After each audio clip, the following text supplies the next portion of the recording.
సాటివే నాలో భాగస్వామివై యేసును వెంబడించు సహవాసివై అంతము వరకు నీకు తోడై ఉండి క్రీస్తుని నీడలో ఫలించెదము.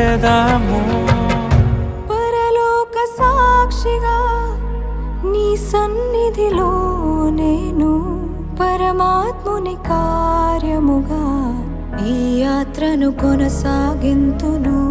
పరలోక సాక్షిగా నీ సన్నిధిలో నేను పరమాత్ముని కార్యముగా ఈ యాత్రను కొనసాగింతును.